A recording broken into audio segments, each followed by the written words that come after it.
அரவாணர் தமிழ் அறிஞர்களிலேயே தலை சிறந்தவர் என்று சொல்லட்டும். ஏன்னு கேட்டீங்கன்னா, அவர் உலகம் முழுதும் பயணம் செஞ்சிருக்காரு. அது மட்டும் இல்ல, தாம் கண்டதை கேட்டதை எல்லாத்தையும் நூல்களா எழுதி மக்களுக்கு அது போய் சேரணும். நூற்றுக்கணக்கான நூல்கள் எழுதியிருக்காரு. அது மட்டுமல்ல, அவர் படைப்பாளையும் கூட. அவருடைய படைப்புகள்லாம் பாத்தீங்கன்னா லட்சிய படைப்புகளா இருக்கும். நினைச்ச உடனே கதை எழுதுறது அவருடைய பழக்கம் இல்லை. அவர் ஒரு கருவை எடுத்துக்கொண்டு சிந்தித்து அதை பல முறை சிற்பி எப்படி சிற்பத்தை செதுக்குவானோ, கதையில் வர்ற பாத்திரங்களை எல்லாம் செதுக்கி செதுக்கி சிற்பமாக்கி அதுக்கப்புறம் கதையை படைப்பார். இது அவருடைய முறை என்று அவரே சொல்லுகின்றார். முதல்ல அவர் எங்கே பிறந்தார், அவருடைய பிறப்பு என்ன, அவருடைய வரலாறு என்னன்னு பார்த்தோம்னா, சின்ன ஊர் கடலங்குடி, தஞ்சாவூரை சேர்ந்த ஊர். தஞ்சாவூர் கும்பகோணம் பக்கத்துல இருக்கிற ஒரு ஊர். அந்த கடலங்குடியில 9/8/41 அன்று பிறந்தார் என்று அவருடைய தந்தை பள்ளிக்கூடத்துல ஒரு பதிவுக்காக கொடுத்த தேதி அந்த தேதி. உண்மையிலேயே அவர் பிறந்த நாள் எதுன்னு சரியா தெரியலன்னு சொல்றாங்க. ஏன்னா அந்த காலத்துல எல்லாம் பதிஞ்சு வைக்கிற பழக்கம், முனிசிபாலிட்டியில போய் பதியணும், அதெல்லாம் ஒண்ணும் கிடையாது. தங்கப்பாப்பு அம்மையார் அவருடைய தாயார், பழனியப்பர் தந்தையின் பெயர். பள்ளி பருவத்துல அவருக்கு வைத்த பெயர் அருணாச்சலம். கடலங்குடியில 5 வகுப்பு வரைதான் பள்ளிக்கூடம் இருந்தது. 1948 இருந்து 53 வரை அங்கே பயின்றார். அப்பவே இவரை மாணவர் தலைவரா தேர்ந்தெடுத்தாங்க அந்த பள்ளிக்கூடத்துல. அதுக்கு பிறகு விஷ்ணுபுரம் என்ற ஊருக்கு சென்று படிக்க வேண்டியதாக இருந்தது. வேற வழி இல்லை. அந்த காலத்துல பாத்தீங்கன்னா எங்க அப்பா பட்டிவீரம்பட்டி, அங்க 8ஆம் வகுப்பு வரைக்கும் தான் இருந்தது. அதனால அவர் படிக்க வந்தது விருதுநகருக்கு. விருதுநகர் பெரியவர்கள் ரொம்ப உயர்ந்த உள்ளம் கொண்டவர்கள். பேனாட்சி சிதம்பர நாடார்னு கேள்விப்பட்டிருப்பீங்க. அந்த சிதம்பர நாடார் தான் அவருடைய மேல் வீட்டுல ஒரு அறையை கொடுத்து, எங்க அப்பாவுக்கு சின்னாச்சி மகன் சிதம்பர நாடார், அதனால மேல இருந்து நீ படிப்பா அப்படின்னு சொல்லிட்டு 2 மாணவர்களை கூப்பிட்டு மேல தங்கி இங்க ஹைஸ்கூல்ல படிங்கன்னு சொன்னாரு. அவங்க அப்பா பணம் அனுப்புவாரு, இவர் அங்க இருந்து படிச்சாரு வெளியே சாப்பிட்டு. அவருக்கு 4 பெண் குழந்தைகள் சிதம்பர நாடாருக்கு. அப்ப எங்கேயாவது வெளியே போகணும், ஏதாவது வாங்கிட்டு வரணும், எங்க அப்பாவை தான் மகன் மாதிரி சொல்லி ஏவுவார். அந்த மாதிரி உதவியா இருந்து SSLC வரைக்கும் விருதுநகர் சத்திரிய வித்யாசாலை படித்தவர் எங்க அப்பா. அதுபோல இவர் விஷ்ணுபுரம் போய் படிக்க வேண்டிய ஒரு நிலைமை. தந்தை தேநீர் கடை வச்சிருந்தாரு. அவங்க தாத்தா பரிசல் ஓட்டுறவர். அந்த காலத்துல பரிசல் ஓட்டித்தான் பிழைத்தார். தந்தை தேநீர் கடை தான் வேலை வச்சிருந்தாரு. அண்ணா சின்ன மளிகை கடை வச்சிருந்தாரு. கால செருப்பு இல்லாம விஷ்ணுபுரத்துக்கு போய் படிச்சுட்டு 7 கிலோமீட்டர் அப்ப தினம் 14 கிலோமீட்டர் செருப்பு இல்லாம போய் படிச்சுட்டு மனுசாலை வழியே நடந்து வந்தவர் இவர். அதனால இளமையிலேயே வறுமையில இருந்து எப்படியாவது வாழ்க்கையில முன்னேற வேண்டும், கல்வி ஒன்றுதான் மனிதனை முன்னேற்றும் என்று அறிந்தவர் அவர். 1953 நேரு பிறந்த நாள் அன்று 500 பேருக்கு நடுவுல பள்ளியில பொது மேடையில அவரை பற்றி பேசி பாராட்டை பெற்றார். அதே சமயத்துல திருவிகா, மூவா, அப்துல் ரஹீம் ஆகியோருடைய நூல்களை எல்லாம் படித்து அவர்களை போல தானும் ஆக வேண்டும் என்று நினைத்தார். ராமகிருஷ்ண மடம் விஷ்ணுபுரத்துல இருந்தது. காசிநாதர் என்ற துறவி அங்கே இருந்தார். அரவணருக்கு அவரோட தொடர்பு ஏற்பட்டது. உயர்நிலை பள்ளியில தமிழாசிரியர் சீதாராம ஐயர், அவர் இவர் உள்ளத்துல விதைத்தார். நான் படித்ததெல்லாம் பிராமணர் குல ஆசிரியர்களுக்கு தான் நான் படிச்சேன் மும்பையில. அவர்களை குறை சொல்ல முடியாது. ஏன்னு கேட்டீங்கன்னா அவர்களும் ரொம்ப ஈடுபாட்டோட பாடம் நடத்துறவங்க. எனக்கு இன்னைக்கும் அல்ஜிப்ரா சொல்லி கொடுத்த வாத்தியார், தமிழ் சொல்லி கொடுத்த ஜெயலட்சுமி அம்மையார், ஃபார்மல் கிராமர்லாம் அப்படி சொல்லி தருவாங்க. இலக்கணத்துக்கு தனி புஸ்தகம் உண்டு. அந்த புஸ்தகத்துல 8ஆம் வகுப்புக்குரியது, 9ஆம் வகுப்புக்குரியது, 10ஆம் வகுப்புக்குரிய இலக்கணம் எல்லாம் ஒரே மொத்தமா ஒரே புத்தகமா இருக்கும். சென்னையிலயும் அதுதான், மும்பையிலயும் அதுதான். இன்னைக்கு மும்பையில தமிழ் பள்ளிக்கூடமே அரிதா இருக்கு. எங்கோ ஒண்ணு 2 இடத்துல இருக்குன்னு கேள்விப்பட்டேன். மற்றபடி அந்த காலத்துல மாத்துனால 2 பள்ளிக்கூடம் இருக்குது. ஆசிரியர்கள் அப்படி சொல்லி தருவாங்க. ஜாமெட்ரியா பரசுராமையர், அல்ஜிப்ராவா நடராஜர், தமிழா ஜெயலட்சுமி ஆசிரியர். இப்படி அவர்கள் சொல்லிக் கொடுத்த பாடம் இன்னைக்கு புரியலாம். வைத்தியநாத ஐயர் அவங்க கையில வரும்போதே அட்லஸ கொண்டு வருவாங்க. சேனக்கிழங்க ஞாபகம் வச்சுக்கோ, ஆஸ்திரேலியா முதல்ல வாயை திறந்தாப்புல இருக்கு, ஸ்வீடனும் நார்வேயும். இப்படி சொல்லி சொல்லி ஒரு கிழங்கு காளி சொல்லி சொல்லி சொல்லி இன்னும் மனசுல எனக்கு ஓரளவு அந்த உலக வரைபடத்துல எது எங்க இருக்குங்கிறதுக்கு புரியல. ஆசிரியர் டிராயிங் மாஸ்டர் பாத்தீங்கன்னா அப்படியே மயில் வரைய, அது வரைய, இது வரையெல்லாம் அந்த வரைய எல்லாம் சொல்லி தந்துருப்பாங்க. ஓவியத்திலேயே எல்லாத்திலையும் ஈடுபாடோட இருந்த ஆசிரியர்கள் அந்த காலத்துல இருந்தாங்க. அதே போல இவருக்கு சீதாராமையர் தமிழை பிழையின்றி எழுத கற்றுக் கொடுத்தார். திருவள்ளுவர் கழகம் சிறுகதை போட்டி நடத்துனது 1959 40 ரூபாய் பரிசா பெற்றார். 40 ரூபாய் அந்த காலத்துல பெருசு. நான் முதல் வாங்கின சம்பளம் 47 ரூபாய். 47 ரூபாய் 1954 ஏப்ரல் 1ஆம் தேதி நான் படிச்ச கான்வென்ட்ல அப்பாயின்மெண்ட் ஆர்டர் கையில கொடுத்து, உனக்கு லீவு சம்பளம் உண்டு, இங்கே இருந்துருந்தாங்க. 47 ரூபாய் கையில வாங்கினேன் அந்த ஒரு ஆண்டு முழுசும். அப்புறம் இங்க சத்திரியாவுக்கு சேர்ந்தேன். 64 ஆச்சு. 47 64 ஆச்சு. அப்ப 40 ரூபாய்னா எவ்வளவு உயர்ந்த தொகைன்னு பாருங்க. 4000 ரூபாய்க்கு சமம். அப்புறம் பட்டக்கை பயில விரும்பினார். கந்தசாமி அப்பாவையும் அண்ணனையும் சரி கட்டினாரு. ஏன்னா வறுமையான ஒரு குடும்பத்துல எப்படி படிக்க வைக்க, எங்க அனுப்பி படிக்க வைக்கன்னு திணறி இருப்பாங்க. அதனால 9/7/59 அன்று அண்ணாமலை பல்கலைக்கழகம் புலவர்னு ஒரு கோர்ஸ் இருக்கு. அண்ணாமலை பல்கலைக்கழகத்துல நான் வித்வான் படிச்சேன். புலவர்னு ஒரு கோர்ஸ், அதுவும் 2 ஆண்டு பிரிலிமினரி ஃபைனல். புலவர் சேர்ந்து எங்க குடியிருக்காரு கணபதி நாகரத்னம் கணபதி அவர்கள் இல்லத்துல தங்கி கல்வியை தொடர்ந்தார். திருப்பனந்தாள் மடம் உதவி செய்து மாசந்தோறும் 25 ரூபாய் அனுப்புது. அப்புறம் என்ன ஆச்சுன்னா அது கிடைக்காத போது ஒரு ஒற்றை வயல் கீற்றுக்கடிசையில தங்கி படிச்சார். அப்புறம் பிஓஎல்ல சேர்ந்தார். புலவர் படிப்பு முடிஞ்சது பிஓஎல்ல சேர்ந்தார். சிபி ராமசாமி ஐயர் உதவியோட வேளாண் தோட்டத்துல 1 மணி நேரத்துக்கு உழைச்சா தோட்டத்துல 25 காசு பெற்றார். விடுதி நூலகத்தை பார்த்துக் கொள்கின்ற பொறுப்பு இவருக்கு சேர்ந்தது. புலவர் மன்ற செயலாளராக இருந்தார். அப்பவே எல்லாத்தையும் மனனம் செய்ய ஆரம்பிச்சாரு. திருக்கோவையார், நம்பிய பொருள், திருக்குறள், காமத்துப்பால், தொல்காப்பியர், அகத்திணையல் எல்லாத்தையும் மனனம் செய்து ஒப்புவித்து மாணிக்க வாசகர் பரிசினை பெற்றார். 64 பேச்சு போட்டியில பரிசு பெற்றார். எல்லாம் பரிசா நிறைய வாங்குறாரு. எப்படியாவது முன்னால வந்துடணும். இந்திய எதிர்ப்பு போராட்டத்துக்கு தலைமை தாங்கினார். இதழ்கள்ல கவிதை கட்டுரைகள்லாம் எழுத தொடங்கினார். அப்பவே எழுத்தாளராக திகழ தொடங்கிவிட்டார். முதுகலை கேரள பல்கலைக்கழகத்துல BI சுப்பிரமணியத்துக்கு அடியில MA படிக்க வேண்டும்னு ஆர்வத்தை தெரிவித்து எழுதினார். பிரைவேட் டியூஷன் எடுத்து அந்த பணத்தை கொண்டு படிப்பை தொடர்ந்தார். கல்வி உதவி தொகை ஆண்டுக்கு 900 கிடைச்சது.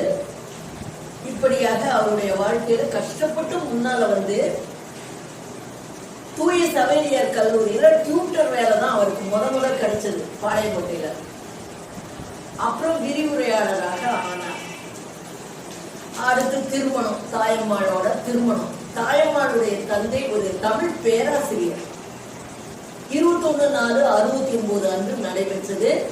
சாமி சுப்பிரமணியம் அவருடைய ஆசிரியர். அவர்தான் திருமணத்தை நடத்தி வைத்தார். 2 பேரும் பிள்ளைகள் என் பிள்ளைகள்னு சொல்லுவார், வாஞ்சையோட சொல்லுவார். 2 பேரும் என்னோட 2 குழந்தைகள் அப்படின்னு சொல்லுவார். முரசொலிமாறனோட இணைந்து பத்திரிகை பதவியிலையும் பத்திரிகை தொண்டிலையும் ஈடுபட்டார். பல்வேறு பட்டங்கள் பெற்றார். என்னென்ன பட்டங்கள்னா, ஏன் அவர் இந்த அளவுக்கு எல்லாத்துலயும் தேர்ச்சி பெற்று விளங்குறாருன்னு கேட்டா, எம்லெட் பட்டம் 74, முனைவர் பட்டம் 77, ருஷ்யன் மொழியை கற்றார், மானுடவியலை கற்றார், கல்வெட்டு பயிற்சி பெற்றார். அதே சமயத்துல சமண சமய பெரியார்களுடன் தொடர்பு கொண்டார். ஸ்ரீபாலன், ஜீவபந்து முதலானவருடைய தொடர்பு கிடைச்சது.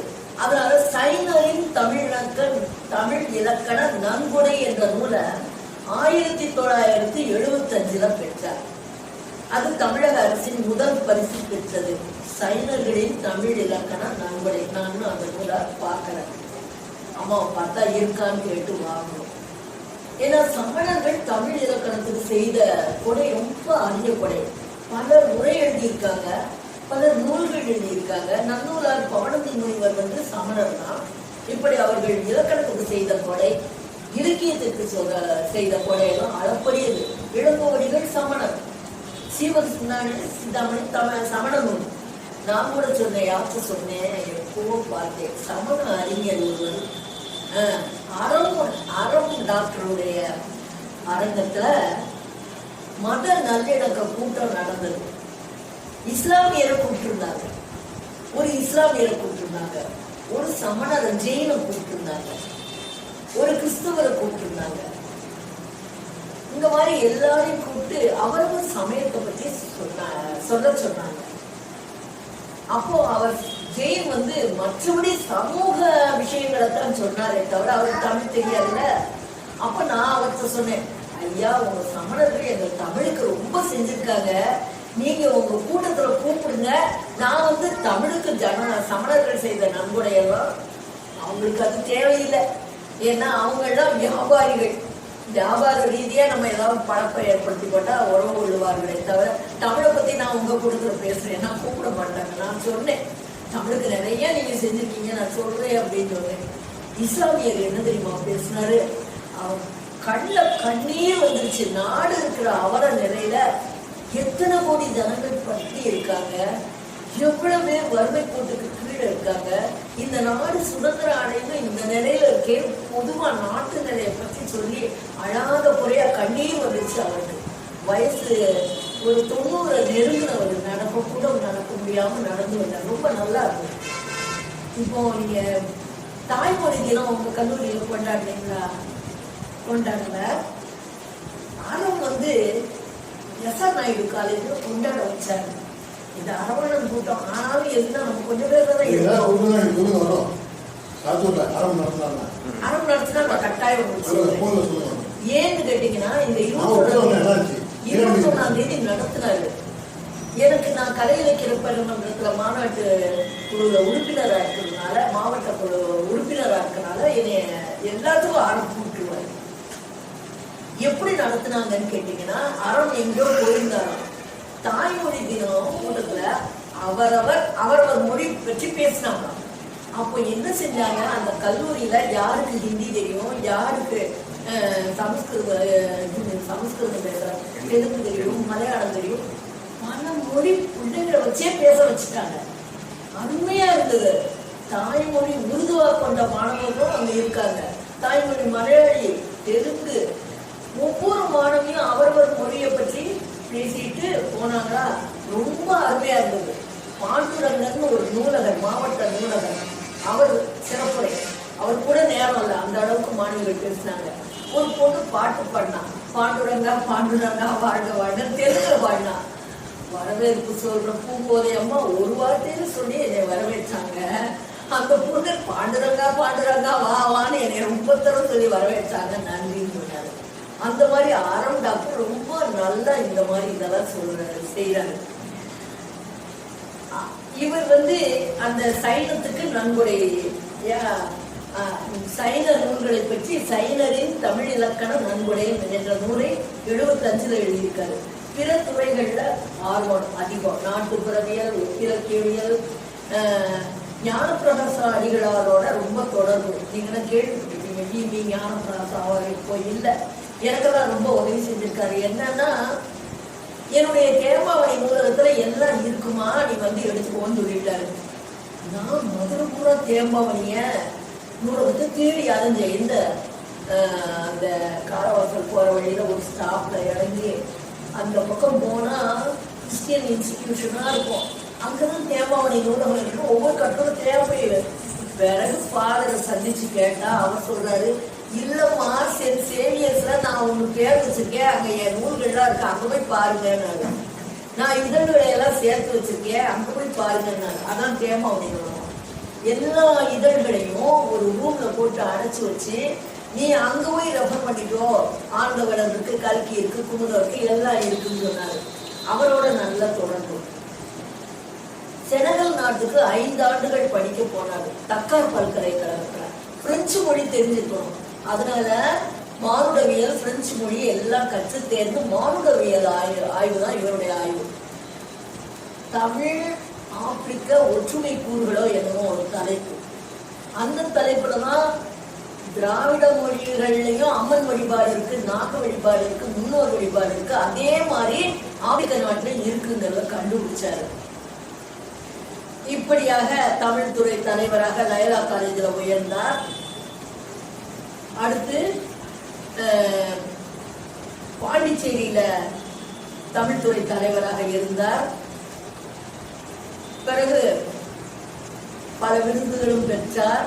துணைவேந்தராக 98 முதல் 2001 வரைக்கும் இருந்தார்.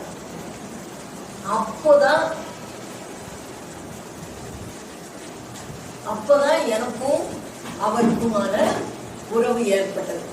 அதுக்கு முன்னால நான் அவரை எங்க பார்த்திருக்கேன்னு சொன்னா, இந்திய பல்கலைக்கழக தமிழாசிரியர் மன்றத்துல தலைவராக இருந்தார். அவருடைய மாணவர்கள் எல்லாம் பல்வேறு பொறுப்புகளை எடுத்து பல்லாண்டுகள் இந்திய பல்கலைக்கழக தமிழாசிரியர் மன்றத்தை மிகச்சிறப்பா நடத்திட்டு இருந்தாங்க.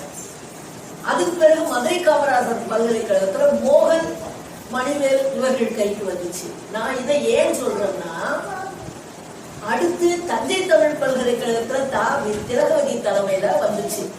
இப்போ தாயம்மா வருத்தப்பட்டாங்க என்கிட்ட ஒரு வாரத்துக்கு முன்னால, அம்மா இந்திய பல்கலைக்கழக தமிழாசிரியர் மன்றம் என்ன ஆச்சுமா, யார் கையிலமா இருக்கு தெரியலையே, உங்களுக்கு யாருக்காவது தெரியுமா எங்க இருக்குன்னு. திருமலை ஐயா விசியா இருக்கிற போது தகுதியான ஆளை நான் தேர்ந்தெடுத்து திலகவதி கையில ஒப்படைக்கிறேன்னு சொல்லி ஒப்படைச்சாரு. அது எனக்கு நல்லா தெரியும். எல்லா பல்கலைக்கழகத்துல இருந்து ஒரு 2 பேர் பொறுப்புல இருந்தாங்க. தெரியலையேமான்னு. ஏன்னா இவங்க எல்லாரும் கட்டி பிடிச்சு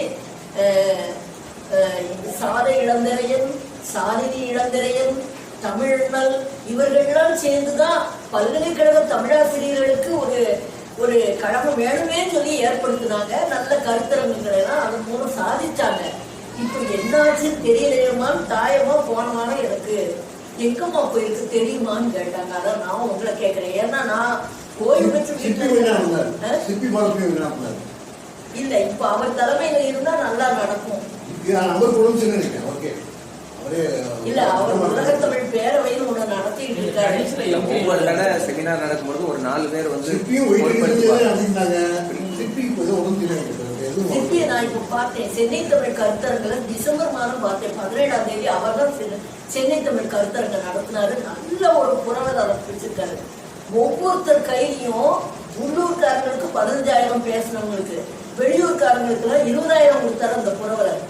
கல்லூரி ஏதோ நிறைய கல்லூரி கோவையில வச்சிருக்காரு, மருத்துவ மனையும் வச்சிருக்காரு. ஒரு டாக்டர் இல்ல, அவர் ஒரு டாக்டர். அந்த டாக்டர் USA நல்ல புகழ்பெற்ற டாக்டர். அந்த கிடைக்கிற வருமானத்தை வச்சு நிறைய கல்லூரிகளும் கல்வி நிலையங்களும் வச்சிருக்காரு. அவர் பேர் எனக்கு ஞாபகம் வர மாட்டேங்குது. அவரை நான் சந்திச்சேன். அவருக்கு நான் புத்தகங்கள்லாம் நான் அனுப்புனேன். உங்க மருத்துவமனையில இருக்கிற மருத்துவர்களுக்கு எல்லாம் கொடுங்கன்னு நான் அனுப்புனேன். அவர் பேரை மறந்துட்டேன். அவர் தான் தலைவர், புறவலர். இவர் சிற்பி செயலாளர். அதான் ரொம்ப நல்லா உலகத்தமிழ் பேரவை நடக்குது. எனக்கு எப்பனாலும் அழைப்பு அனுப்புங்க, நான் வர்றேன்னு சொல்லியிருந்தேன். விருது வழங்கும் விழாக்கு எனக்கு அழைப்பு வந்து, ஐயா நான் வேற ஒரு இடத்துக்கு கரூருக்கு போறேன், 6 அடங்கட்டே, அதனால வர முடியலன்னு கடிதம் போட்டுட்டேன். இனி எந்த கூட்டம் நீங்க கோவையில நடத்தினாலும் வாங்கன்னு சொல்லிடுறேன். இந்த மாதிரி இந்திய பல்கலைக்கழக தமிழாசிரியர் மன்ற தலைவராக இருக்கும்போது ரொம்ப சிறப்பா செய்தாங்க. அதுக்கு பிறகு என்ன இவர் செய்ததுன்னா 3 ஆண்டுகள் மனோ ஆய்வரங்கம் என்ற ஒன்றை ஏற்படுத்தி 10ஆம் வகுப்பு படிச்சவங்க கூட அந்த ஆய்வரங்கத்துல கற்ற வாசிக்கலாம். அப்படி ஒரு வாய்ப்பை 4 கல்லூரி மாறி மாறி நடத்தும். ஆதித்தனார் கல்லூரி Tiruchendur, St Mary's College Thoothukudi, அப்புறம் St Xavier's College Palayamkottai, Alwarkurichi சொல்லிட்டாங்க நாங்களே எங்களுக்குள்ள நடத்தினோம் மனோ ஆய்வரங்கத்தை, நாங்க யாரையும் கூப்பிடலன்ட்டாங்க. மற்ற 3 பேரும் மாறி மாறி மாறி 3 மாசத்துக்கு ஒருத்தர் கூப்பிட்டுக்கிட்டே இருப்பாங்க. நான் அதுல 12 கட்டுரை வாசிச்சிருக்கேன். 12 முறை 12 கட்டுரை வாசிச்சிருக்கேன். அதெல்லாம் என்னுடைய தொல்காப்பியர் முதல் தெரியாத வரையிருக்கேன். அப்பதான் எனக்கும் அவருக்கும் ஒரு நல்ல அவர் என் கருத்தரை நான் வாசிக்கும் போது வந்துருவாரு, அறைக்குள்ள வந்துருவாரு. அந்த மாதிரி செய்யற போது நல்ல தொடர்பு ஏற்பட்டது. அதுக்கு பிறகு எனக்கு நான் புற்றில் பிறந்த பூபாலம் நூலை வெளியிட்ட உடனே அவருக்கு அனுப்பியிருந்தேன். என்ன நினைச்சாருன்னு தெரியல, பல பெரிய பேரறிஞர்களுக்கு அண்மையில தான் சாதனையாளர் விருது கொடுத்தாரு. அந்த கையை கொடுக்குமா எனக்கு 2007 சாதனையாளர் விருதும் 5000 ரூபாயும் கொடுத்தாரு.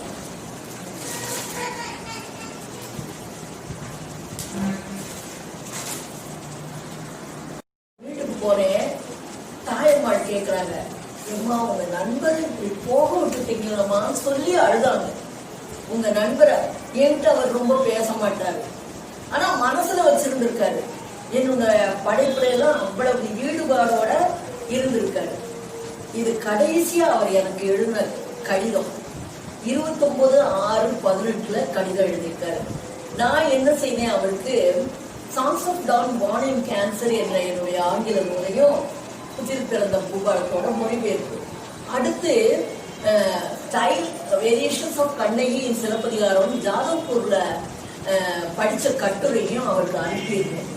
அனுப்பிட்டு கால்டுவெல்லை பற்றி ரமேஷ் எழுதின கட்டுரையையும் அனுப்பியிருந்தேன். ரமேஷ் என்ன எழுதியிருந்தார், இந்த மனுஷங்க திராவிட மொழிகளும் ஐரோப்பிய மொழிகளும் இந்தோ ஐரோப்பிய மொழிகளும் 2ஆ பிரிச்சு இந்த நாட்டையே 2படுத்திக்கிட்டாருன்னு எழுதியிருக்காரு. அந்த கட்டுரையை ஜெராக்ஸ் எடுத்து அனுப்பியிருந்தேன். பேரன்புக்குரிய அம்மாவுக்கு வாழ்த்துகளும் பாராட்டுகளும். தங்களுடைய அரிய உழைப்பில் உருவாகியுள்ள ஆங்கில கவிதை மொழிபெயர்ப்பை Suns of Dawn Born in Cancer பெற்றுக்கொண்டேன். இன்னும் வரி வரியாக படிக்கவில்லை. கடைசி பக்கத்தில் இடம்பெற்றுள்ள தங்கள் படைப்பு பற்றிய செய்திகள் வியக்க வைக்கின்றன. வெயிலடர்ந்த தென் மாவட்டத்தில் அமர்ந்து கொண்டு பல வேலைகளை செய்துள்ளீர்கள், என் பாராட்டு. என்றும் அன்புடனும் நன்றியுடனும் காப்பா அரவாடும். தாய்மாள் எழுதியிருக்காங்க, அம்மா வணக்கம். தாங்கள் அனுப்பிய நூல், கடிதம், ஜெராக்ஸ், கால்டுவெல் யாவும் பெற்றோம். அம்மா ஆங்கில நூல் அருமை. தாங்கள் ஆங்கில அறிவு உடையவர்கள் தமிழாசிரியர் யாரும் அவ்வாறு இல்லையே. தாங்கள் பெற்ற பேரு, தங்கள் கல்வி ஆழமும் அகலமும் ஆங்கிலமும் தமிழ் புலமையும் உடையதை பார்த்து வியக்கிறோம். சாதனை பெண்மணி விருதை யாராவது வழங்கினால் மிகவும் நான் பரிந்துரைப்பேன். எங்காவது வழங்குகிறார்களா தெரிவியுங்கள் அம்மா. அன்புள்ள தாயம்மாள் அரவாளன்னு கடைசியா இதை நான் ஃப்ரேம் போட்டு வைக்கணும், லேமினேஷன் போட்டு வைக்கணும், நினைவா வச்சுக்கணும்னு வச்சுக்கேன். எதையோ தேடுற போது இந்த கடிதம் கையில கிடைச்சது. வேற எதையோ தேடிக்கொண்டிருந்தேன் பத்திரமா வைக்கிற பொக்கிஷங்கள்ல, இது கையில நேற்று தான் கிடைச்சது. உடனே இதை பத்திரப்படுத்தி கொண்டு வந்தேன். இந்த மாதிரியாக எனக்கும் அவருக்குமான 6 அறக்கட்டளை எல்லா கருத்தரங்குக்கும் போயிருவேன். தவறாம கட்டுரை படிப்பேன். 1-2 உடம்புக்கு முடியல அப்படின்னா தான் போக மாட்டேன். சாதனையாளர் விருது எங்கெல்லாம் வழங்குறாரோ போயிருவேன். அவரை பற்றி நான் எழுதின இந்த நூலை கொண்டு போவேன். 3 கொண்டு போய் எல்லார் கையிலையும் கொடுத்துருவேன். 3 சாதனையாளருக்கும் கொடுத்துருவேன். என்கிட்ட இப்ப இந்த ஒரு புக்கு தான் பத்திரமா வச்சிருக்கேன், லாக்கர்ல வச்சிருக்கேன். ஏன்னா எல்லாத்தையும் அம்மா 50 காப்பி என்கிட்ட வாங்கிட்டாங்க, 5000 புக்கு வாங்கிட்டாங்க. பத்திரமா பரன்ல இருக்குமா உங்க நூல், உங்க கேலண்டரும் நான் எல்லாருக்கும் கொடுத்து வர்றேன் அப்படின்னு சொல்லி சொன்னாங்க. இனி கதைக்கு வர்றேன். படைப்பாடின்னு நான் என்னால இந்த ஒரு நூலை தான் என்னால கொஞ்சம் வாசிக்க முடிஞ்சது. எனக்கு நிறைமாற்றல் கிடையாது, ஒண்ணும் கிடையாது. அதனால நான் படிச்சு புரிந்து கொண்ட முறையில சொல்றேன். இது நீ ஒரு பண்பு தொகை. இவர் முதல்ல எழுதின நாவல் இது ஒரு காப்பி தான் இருக்குன்னு அம்மா சொன்னாங்க. பத்திரமா அவர்களுக்கு கொரியர்ல அனுப்ப போறேன். 1976 அவருடைய 35 வயதுல ஒரு காதல் கதை எழுதணும்னு வாணன் வாணி என்ற 2 பாத்திரங்களை வச்சு ஒரு காதல் கதையை எழுதியிருக்கார். அவருடைய லட்சிய பெண் எப்படி இருக்கணும், லட்சிய ஆடவன் எப்படி இருக்கணும், அதுதான் அந்த கதை. அந்த கதையில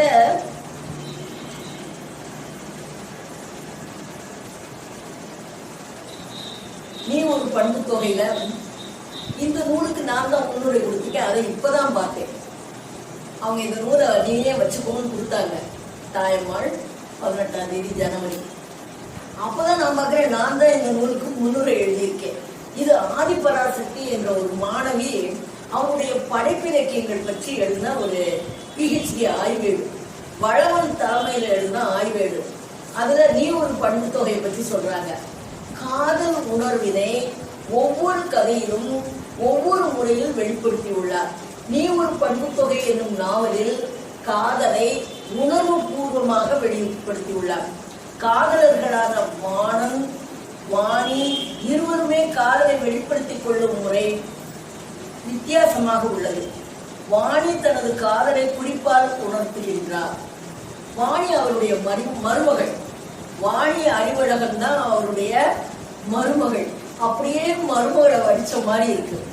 வாணனுக்கு கத்திரிக்காய் பிடிக்காது என்பதற்காக அவன் இருக்கும் வரை கத்திரிக்காயை சமையலில் சேர்க்க மாட்டான். குளிப்பதற்கு வெந்நீர் பிடிக்கும் என்பதற்காக வெந்நீர் வைப்பாள். வாரந்தோறும் எண்ணெய் வைத்து குளிக்க விரும்பி எண்ணெயை அவன் அறையில் வைப்பாள். அறையை சுத்தம் செய்து வைத்தல் முதலிய தன் செயல்களால் அவள் தனது காதலை வெளிப்படுத்துகின்றாள். வாணனும் குறிப்பை உணர்ந்து கொண்டு அதற்கேற்ப நடந்து கொள்ளுகின்றான். இப்படி காதலை குறிப்பால் உணர்த்துதல் இவருடைய படைப்புக்கு உரிய தனி சிறப்பாக இருக்கிறது. வேற எந்த விரசமான செயல்களிலும் ஈடுபடாமல் 2 பேரும் பிளாட்டானிக் லவ்னு சொல்லுவாங்க. அந்த காலத்து கதைகள்லாம் அப்படித்தான் இருக்கும். பிளாட்டானிக் லவ் அப்படியே இந்த நீ ஒரு பண்பு தொகையில ஆசிரியர் வாணன் வாணி என்ற பாத்திரங்களை வைத்து சொல்லி இருக்கின்றார். இதுலயே சில காதல் கதைகள் இருக்கின்றன. நான் இந்த ஒரு நிறைய நூல் எழுதியிருக்காரு, சிறுகதை தொகுப்புகள் நிறைய எழுதியிருக்காரு. இது ஒண்ணுதான் நாவல், மற்றதெல்லாம் சிறுகதை தொகுப்புகள். எனக்கு இந்த ஒண்ணுதான் அம்மா கொடுத்தாங்க. இந்த ஒண்ணுல இருக்க 27 கதை பேர் வச்சிருக்காரு. ஆனா அவர் சொல்றது கண்கள் அழுவதற்காக அல்ல. ஒரு துன்பம் வந்தா அந்த துன்பத்துல இருந்து பிரச்சனையை எப்படி தீர்க்கலாம்னு பார்த்து பிரச்சனையை தீர்க்கிறோமே தவிர அழுது கொண்டே இருக்கிறதுனால பயனே இல்லை. நிறைய பேர் பாத்தீங்கன்னா வாழ்க்கையில ஒரு சோகம் ஏற்பட்ட உடனே அழுதாலே தன் உயிரை விட்டுருவாங்க. எனக்கு தெரியும், ஒரு என் கூட வேலை பார்த்தவங்களோட தம்பி வைஃப்க்கு குழந்தை பிறந்துச்சு. அந்த குழந்தை பிறந்து கொஞ்ச நாள்ல இறந்து போயிடுச்சு. அந்த சோகத்திலேயே மூழ்கி அந்த பொண்ணு இறந்தே போயிட்டா. இந்த மாதிரி கணவன் இறந்த பிறகு நிறைய பெண்கள் அப்படியே சோகத்துல அடங்கி மூலையில ஒடுங்கி இருக்காங்க. நான் தாயம்மாள் அரவாணனுக்கு சொன்ன அறிவுரை அது ஒண்ணுதான். அழுதழுது கிடக்காங்க அவங்க. அம்மா, நான் சாதாரண மனுஷனோட வாழல, நான் கடவுளோட வாழ்ந்தேன், என்னால தாங்க முடியலையம்மான்னு மூச்சு போதும் ஒரு கண்ணீரா சிந்திட்டு அப்புறம் பேசுறாங்க. அம்மா, நீங்க வெளியே வரணும்னு சொன்னேன். என்னன்னு கேட்டீங்கன்னா, வைரமுத்து ஒரு 15 நாளைக்கு முந்தி ஒரு அரங்கத்துல ஔவையார் பற்றி பேசியிருக்காரு. அந்த ஔவையார் பேசுறதுக்கு முதல் நாள் அம்மா நீங்க கட்டாயம் வரணும். ஏன்னா ஔவையாரை பற்றி 8 ஔவையார் இருக்காங்கன்னு சொன்னவங்க தாயம்மாதான் ஆராய்ச்சி செய்த 8 ஔவையார்னு இருக்கணும். ஆனா நீங்க கட்டாயம் அந்த மீட்டிங் வரணும். நான் எப்படிமா போக போறேன், எனக்கு யாரையும் பார்க்கவே கூசுதேம்மா, நிமிர்ந்து நிக்கவே முடியலையேம்மா. அவ்வளவு வயசானவங்க. ஏன்னா உள்ள ஒன்றி வாழ்ந்த ஒரு தம்பதின்னு சொன்னா 2-3 பேர்த்த சொல்லலாம். நம்ம தமிழகத்துல எடுத்துக்கிட்டோம்னா இந்த 2 பேரும் இலக்கியம் படித்த தம்பதிகள்ல ஆளுக்கு ஒரு பக்கம் இருப்பாங்க. அப்படி நிறைய பேரை நான் எனக்கு தெரியும். ஆனா ஒற்றுமையா இருக்கிற சில தம்பதிகளும் இருக்காங்க. அதுல சாலை இளந்தரையன், கனல் சௌந்தரி இளந்தரையன். கனல் சௌந்தரி நம்ம ஊருக்காரங்க, தெரியுமா அவங்களுக்கு? சாலினி நம்ம ஊருக்காரங்க. ஏன்னு கேட்டீங்கன்னா, மும்பையில வாழ்ந்த குடும்பங்கள்ல எங்க குடும்பம் ஒண்ணு, அதுக்கு முன்னாலேயே போய் வாழ்ந்த குடும்பம் சங்கலிங்கனார், சிவகாமி அம்மாள் அவங்க அம்மா அப்பா. இந்த ஊரை சேர்ந்தவங்க. சிவகாமி அம்மா வாடியாஞ்சங்கருக்கு அக்கா. அக்கா மகதான் கடன் சௌந்தரி. வாடியா சங்கர் அக்கா தான் சிவகாமி அம்மா. அக்கா மாப்பிள்ள தான் சங்கரி நாடா.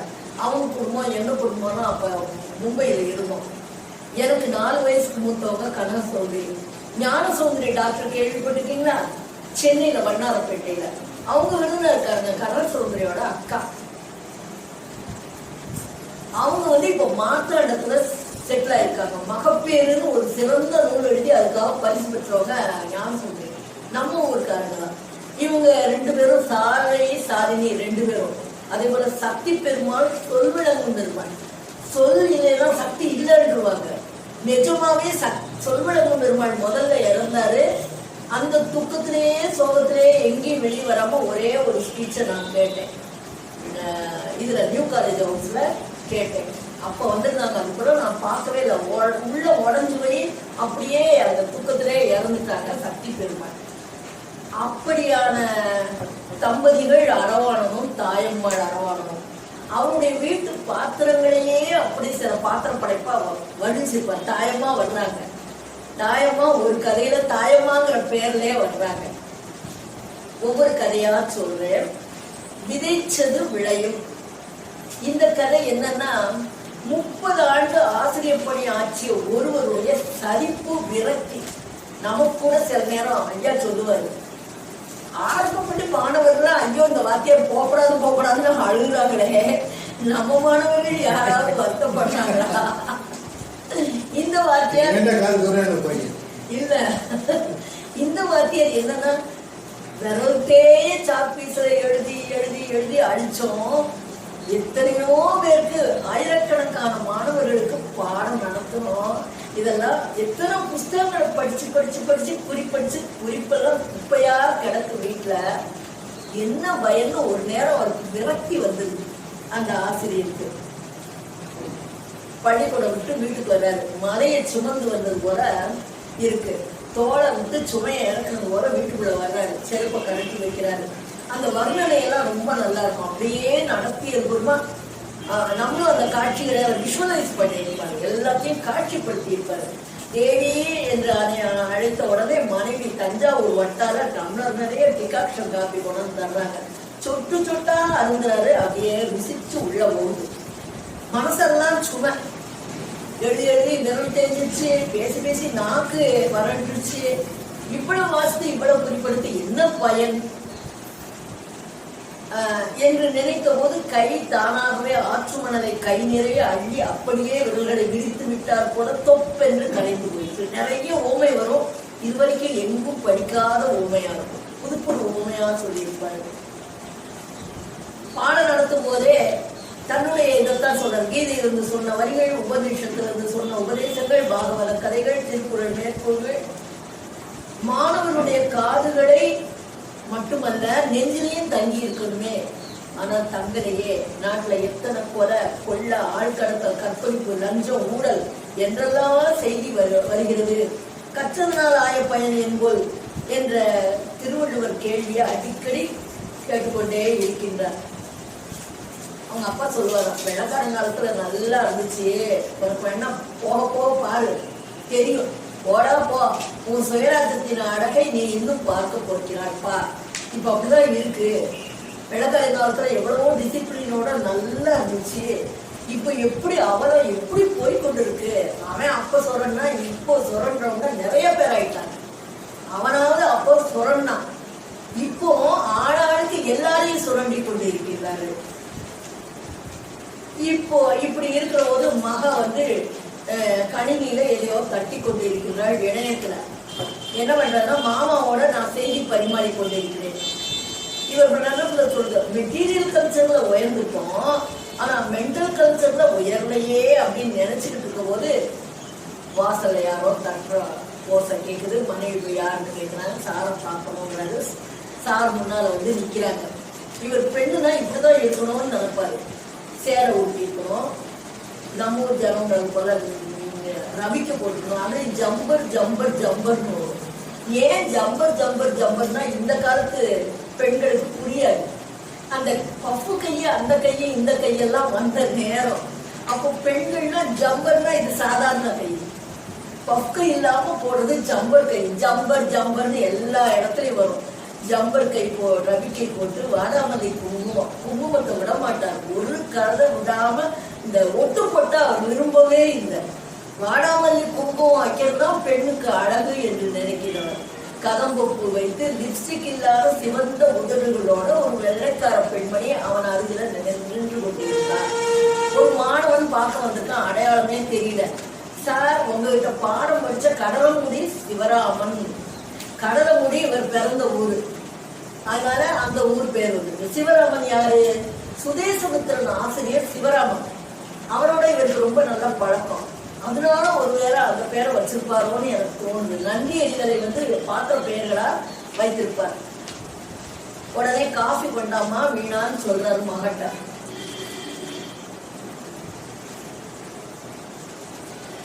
காஃபி கொண்டுவான்னு சொல்லிட்டாலே யாரோ பெரியவங்க வந்திருக்காங்கன்னு அர்த்தம். நம்ம வீட்டுல கூட அப்படித்தானே, வராண்டால உட்கார வச்சு பேசினா சாதாரண மனிதர்கள் வந்திருக்காங்க. வீட்டுக்குள்ள ஹால் வரைக்கும் வந்து இருக்க டீ போட்டு கொண்டு வரேன், டிஃபன் எடுத்து வச்சா கொஞ்சம் உயர்ந்த தரத்துல இருக்கவங்க வந்திருக்காங்கன்னு அர்த்தம்.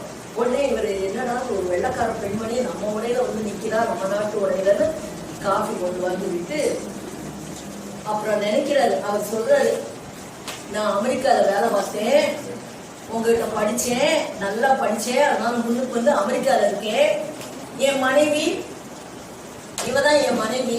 நான் அமெரிக்கா ஆகல, அவ இந்தியா ஆயிட்டா, இந்திய பெண் ஆயிட்டா அப்படின்னு சொன்னோடனே உடனே வாத்தியார் வேலையும் வீணா போல, தகப்பனா இருந்ததும் வீணா போல அப்படின்னு மனசுல நினைச்சு சந்தோஷமா இருக்காரு. அப்புறம் அவர் ஏதோ உயர்ந்த பரிசு கொடுத்த உடனே கைமாறா நான் எதையும் வாங்க மாட்டேன், வாத்தியார் வேலைக்கு பிரதிபூரமா நான் எதையுமே வாங்க மாட்டேன்னு மறுத்துட்டாரு. மனைவிக்கு அப்படியே கண்ணீர் தூக்கிடும் கதையை முடிக்கிறாரு. இந்த கதை தலைப்பு விதைச்சது விளையும். ஆக வாத்தியாருடைய பணி noblest job is teachers job. அப்போ வாத்தியாருடைய பணி என்ன பணி? மாணவர்கள் உள்ளத்துல நல்ல விதையை விதைச்சோம்னா நல்ல பயிர் விளையும். விதைச்சது விளையும். யார் மேல் தப்பு? வேற ஒண்ணும் இல்ல, அவசர அவசரமா இப்பதான் பேங்க் வந்து சனிக்கிழமை, 2வது சனிக்கிழமை, 4வது சனிக்கிழமை தவிர எல்லா சனிக்கிழமையும் 4 மணி வரைக்கும் இயங்குது. ஒரு காலத்துல 12 மணி வரைக்கும் தான். தபால் ஆபீஸ் போனாலும் சரி 12 மணிக்கு அவசர அவசரமா ஓடுவோம் 11:45. அந்த மாதிரி ஒரு அவசரம். யார் மேல் தப்புங்கிற கதையில ஒன்றும் இல்லை. ஒரு கேஷியர்ட்ட இவர் போய் நிக்கிறாரு டோக்கனை வச்சுக்கிட்டு. ஒரு நண்பன், ரொம்ப பாலிய நண்பன், ஒன்னாவே ஒரே வயசு, ஒன்னா படிச்சு ஒன்னாவது. அவனுடைய வேலை விவசாய வேலை, இவருடைய வேலை மாச சம்பளம் வாங்குற வேலை. இவருடைய வங்கி கணக்குல பணம் நல்லா இருக்கும், அவனுக்கு விவசாயத்துல அறுவடை செஞ்ச பிறகுதான் பணம் கிடைக்கும். ஒரு ஆபத்தான நிலையில மகன் இருக்கான், அவரோட மகன். அந்த நண்பனுக்கு 50,000 கொடுத்து உதவணும்னு நினைக்கிறாரு. அப்படி உதவணுங்கிற நேரத்துல அங்க பேங்க் மூட போற நேரம் போய் 12 மணிக்கு முன்னால நிக்கிறாரு. வரிசையா கியூ இருக்கு. இவருடைய டர்ன் வரும்போது அவர் என்னமோ சொல்ல, அவசரமா வேலை உள்ளவங்க பேங்க்ல வரக்கூடாது, ஏடிஎம்ல போய் நாய் மாதிரி காத்து கிடக்கணும், அதான் உங்களுக்கு எல்லாம் சரின்னு கேஷியர் கத்த. கேஷியர் சார் வார்த்தையை அளந்து பேசுங்க, மல்லாந்து துப்புனா உங்க மூஞ்சில எச்சிருக்கிறோம் ஒரு பழமொழியை சொல்றாரு. இப்படி 2 பேருக்கும் வாக்குவாதம். கடைசியில வாங்கிட்டாரு, கடைசி நிமிஷம் பணத்தை வாங்கிட்டாரு. எண்ணி பார்க்கல, அவரும் எண்ணி கொடுக்கல. வீட்டுல வந்து தலைமையில வச்சுட்டு நல்லா சாப்பிட்டு படுத்து உறங்கிட்டு கேஷியர் வந்து 2:30 மணிக்கு நிக்கிறாரு. என்னதுக்கு வந்திருப்பாரு? மன்னிப்பு கேட்க வந்திருப்பாரோ அப்படின்னு நினைச்சா இல்ல. ஐயா, தெரியாதமா நான் உங்களுக்கு உங்க பணத்தை எடுத்து பாருங்க, எனக்கு 50,000 குறையுது. உடனே ஐயோ, நான் என்னையே கொண்டு வந்து கொடுத்தா அதுல கூட 50,000 ஒரு கட்டு இருக்கு, 500 ரூபாய் கட்டு ஒண்ணு இருக்கு.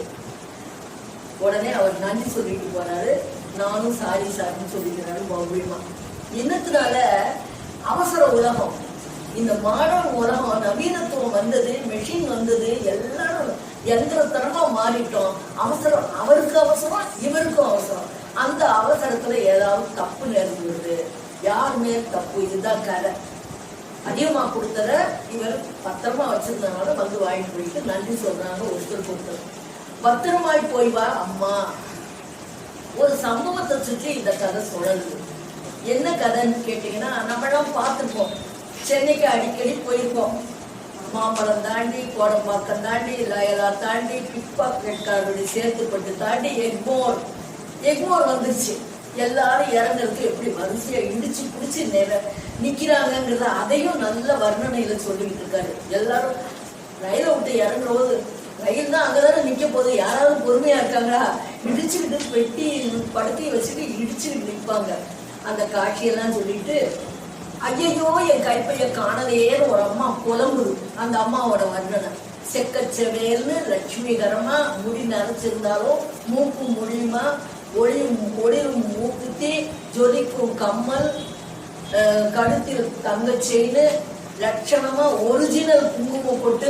ஆக அந்த குங்குமம் போட்டுல இவர் ஒவ்வொரு கதையிலையும் ஒட்டு போட்டு வைக்கிறத அவர் விரும்பல. குங்குமம் போட்டு வைக்கிறதா இந்திய பெண்களுக்குரிய லட்சணம்னு நினைக்கிறாரு. நீல நிற ஜாக்கெட்டு, நீல பட்டு, வெள்ளை வெள்ளையர் என்று வெள்ளி மெட்டு. பாக்குற போதே அந்த அம்மாவை பார்த்தா ஒரு வசதி உள்ள இடத்து பெண்மணி மாதிரி. ஐயோ பைய காணுமே. அதுல எல்லாம் இருக்கு. என்னென்ன இருக்கு? மக வீட்டு அட்ரஸ் இருக்கு, மக போன் நம்பர், போக வேண்டிய மகன் வீட்டு அட்ரஸ் இருக்கு, போன் நம்பர் இருக்கு, எல்லாம் இருக்கு. காணலையே நான் என்ன செய்வேன்னு தவிக்கிறாங்க.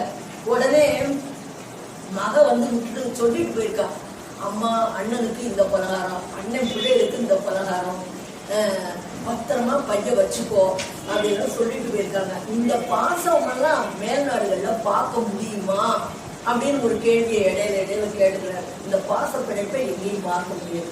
அதே சமயத்துல பழைய காலத்து ரயில் என்ஜின்ல பார்த்திருக்கீங்களா? பயணம் செய்திருக்கீங்களா? செய்திருக்க மாட்டீங்க. புகைவண்டியில பயணம் செய்த அனுபவம் உங்களுக்கெல்லாம் இருக்காது, எனக்கெல்லாம் இருக்கும். நல்ல வெள்ளச்சட்டை போட்டு ஏறணும்னா இறங்குறது கரியா இருக்கும். அங்கிருந்து என்ஜின்ல வர்ற புகை வந்து வெறும் கரிய கக்கிட்டு போகும். உடையெல்லாம் கருப்பாயிடும், தலையெல்லாம் கண்ணை புகை விடாம எட்டி பார்க்க கூடாது, கண்ணை கறி விழுக்கும். அந்த மாதிரி பஸ்ஸும் அது மாதிரிதான் இருந்தது, பேருந்தும் அது மாதிரிதான் இருந்தது. பேருந்துல பின்னால ஒரு வாயில் இருக்கும், நடத்துனர் வேலை அதுல கறி அள்ளி நிலக்கறி அள்ளி போட்டுக்கொண்டே இருப்பாரு. அந்த கறி வந்து நீராவி என்ஜின நீராவி ஆவியாகி அந்த சக்கரத்தை சுழல வைக்கிறது. நீராவி என்ஜின் தத்துவம் படிச்சிருப்பீங்க. அதுதான் ஒரு காலத்து நிலைமை. 50கள் 40 வரை கூட அந்த நிலைமை தான். அப்புறம்தான் டீசல் என்ஜின் வந்தது. அதை நினைச்சு பாக்குறாரு. ரயில் புறப்படுவதற்கான ஊதல் சத்தம் கேட்டது டீசல் என்ஜின் என்கிறார. பழைய காலம் போல கரும்புகையும் நிலக்கரியின் மெல்லிய துகள்களும் பயணிகளின் கண்களை பதம் பார்ப்பதில்லை, வெள்ளை துணியில் வர்ணம் மாறுவதில்லை. நான் வந்து எனக்கு 5-6 வயசு. நாங்க மும்பை போனோம்னா 2 பேருந்து. அந்த பேருந்து கொடை ரோட்ல கொண்டு விடும்.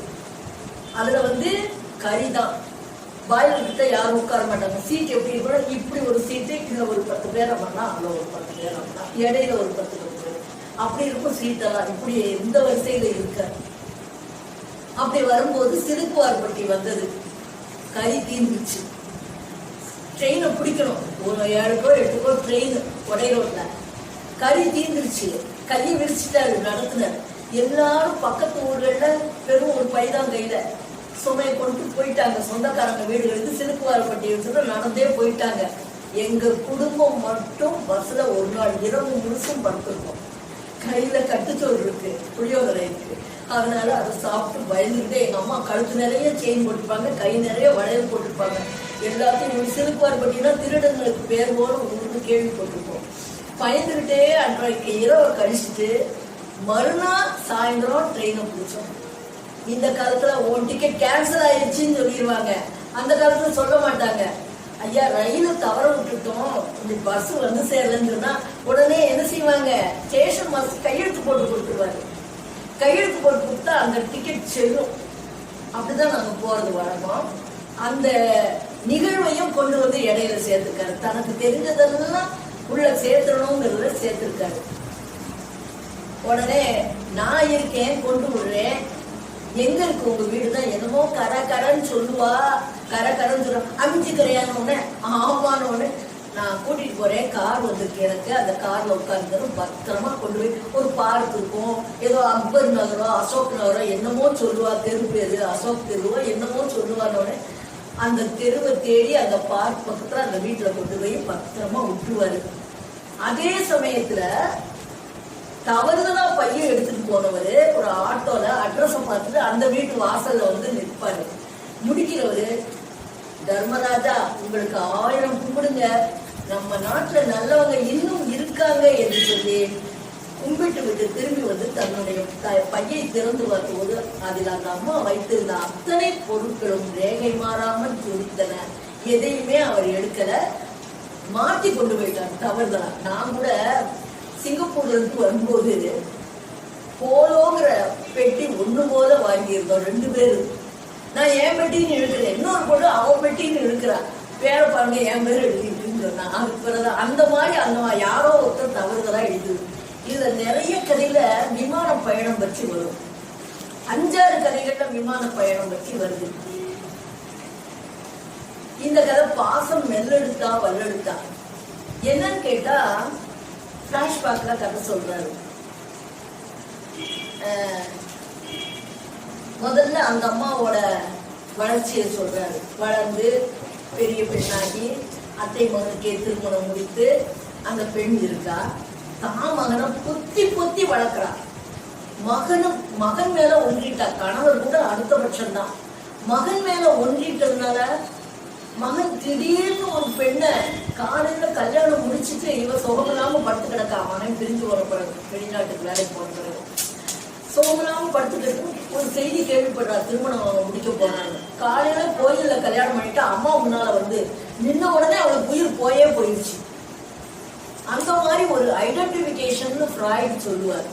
உளவியல்ல ஐடென்டிபிகேஷன், ஒரு மகனோ ஒரு தாயோ அந்த விதமான ஒரு ஒன்றுதலோடு இருக்கிற போது தாங்கிக் கொள்ளவே முடியாது. மகன் பிரிஞ்சு போயிட்டான், நம்மளை விட்டு இன்னொருத்தியோட வாட போயிட்டான், அதுவும் நம்மகிட்ட சொல்லாம கொள்ளாம போயிட்டான்ங்கிற ஒரு தாயால் தாங்கிக்கிற முடியல. இந்த ஆதிபராசக்தி இந்த கதையிலிருந்து தெரிய வருகிறது என்ன என்று சொன்னால், காதல் பண்ணுங்க, பெற்றோர் சம்மதத்தோட கல்யாணம் பண்ணுங்க. இது இளைஞர்களுக்கெல்லாம் ஒரு அறிவுரை. உங்க அம்மா தாங்கிக்க மாட்டாங்க, அதனால. ஆனா நான் கேள்விப்பட்டிருக்கேன், 14 வருஷங்கள் பொறுமையா ஜாதி மாதிரி திருமணம் செய்து கொள்ள வேண்டிய ஒரு பெண் 14 வருஷம் கழிச்சு பெற்றோர் சம்மதத்தோட கல்யாணம் பண்ணிக்கிட்டாங்கிற செய்தித்தாள்ல விவரங்களை எல்லாம் படிக்கிறோம். அப்படி காத்துருங்கிற மாதிரி ஆதிபராசக்தி இவருடைய கதைகளை வச்சு ஆராய்ச்சி செய்து முனைவர் பட்டம் பெற்றவர் ஆதிபராசக்தி. ஆதிபராசக்தி சொல்றாங்க, இளைஞர்களுக்கெல்லாம் இது ஒரு அறிவுரைன்னு சொல்றாங்க. ஏன்னா அவ்வளவு வருஷம் பெற்று வளர்த்து ஆராய்ச்சி பண்றாங்க, திடீர்னு இப்படி போய் நின்னா எப்படி? அது நியாயம் இல்லைல்ல. இதுல பிளாஷ்பேக் எப்படின்னா, அந்த அம்மாவோட நினைவோட்டத்துல கதை நகருது.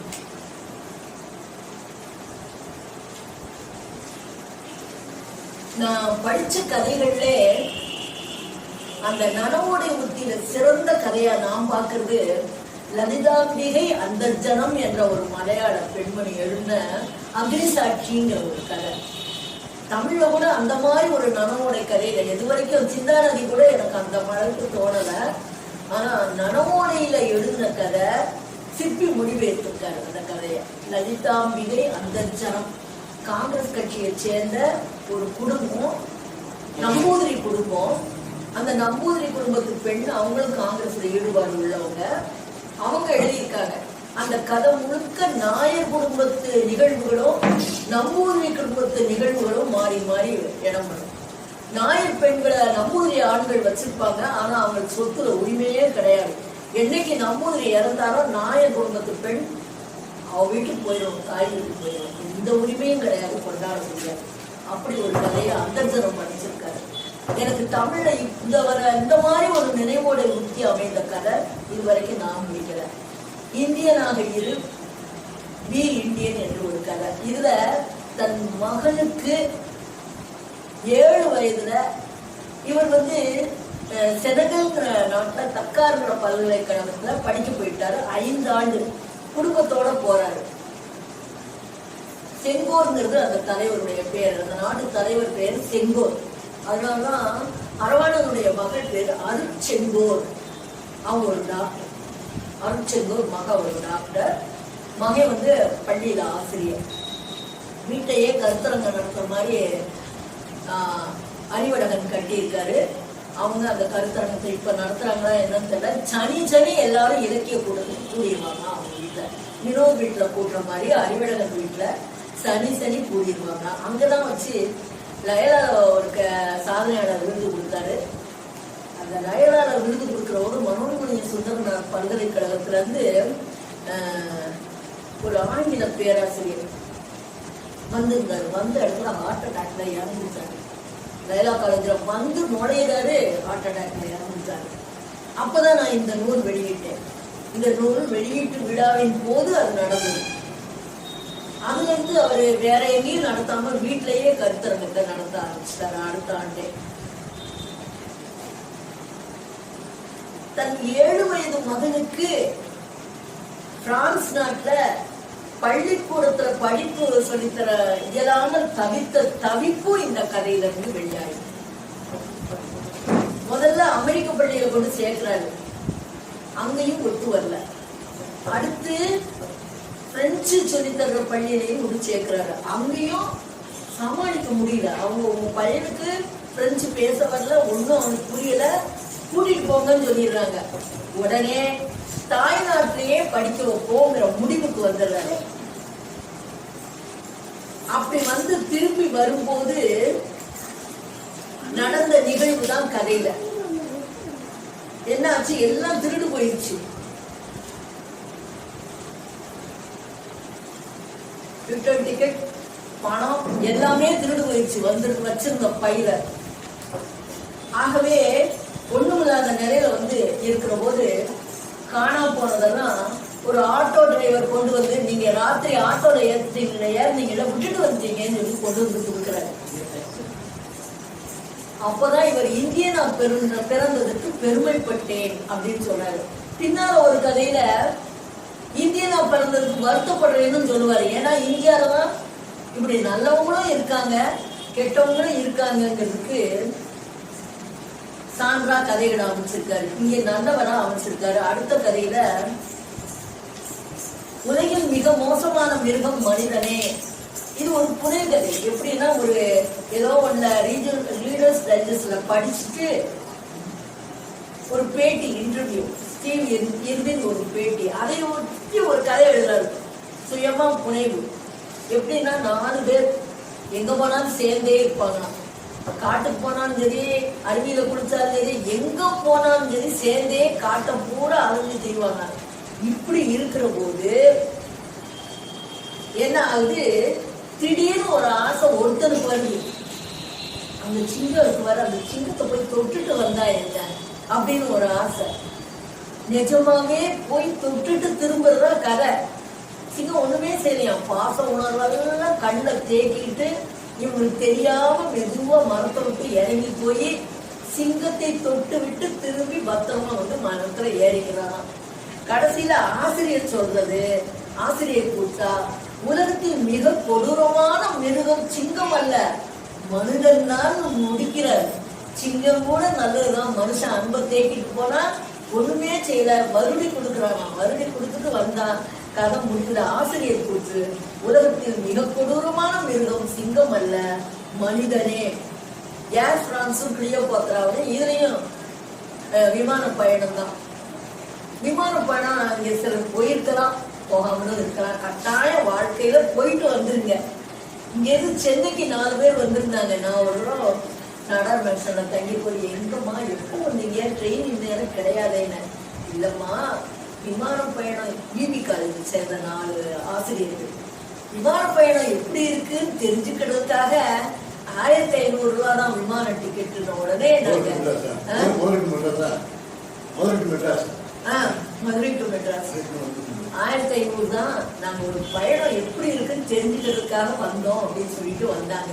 ஆகவே விமான பயணம் எல்லாரும் கட்டாயம், வாழ்க்கையில கட்டாயம் போயே வேணும். அது ஒரு அனுபவம். ஏன்னா அந்த அனுபவம் நம்ம நுழைஞ்ச உடனே ஆதார் கையில கட்டாயம் வச்சுக்கணும், டிக்கெட் வச்சிருக்கிற விமான டிக்கெட்டை ஒரு செக்யூரிட்டி பார்த்து உள்ள விடுவாரு. போன உடனே நம்ம பெட்டி இதெல்லாம் ஒரு பெல்ட்ல போயிட்டு உள்ள ஒரு கத்தி இருந்தாலும் சரி, ஒரு பிளேடு இருந்தாலும் சரி, வீச்சு வீச்சு வீச்சு திறந்து காட்டுவாங்க. அத்தனை தூக்கி வெளியே போட்டுருவாங்க. அடுத்து இதெல்லாம் இந்த சோதனை முடிஞ்ச உடனே அடுத்து ஒரு இடத்துக்கு போகணும். போர்டிங் பாஸ் கொடுக்குற இடத்துக்கு கியூ பெருசா கூட சில நேரம் இருக்கும், வரைஞ்சி இருக்கும். அங்க போனா போர்டிங் பாஸ் கொடுக்குற இடத்துல வெயிட்ஸ் பார்ப்பாங்க. வெயிட்டை பார்த்துட்டு சில இடங்களுக்கு 32 கிலோ, சில இடங்களுக்கு 7 கிலோ. நானும் தங்கையும் டெல்லி கான்ஃபரன்ஸ் போறோம், 7 கிலோ தான் அளவு. எங்க பெட்டி வெயிட்டா இருந்துச்சு.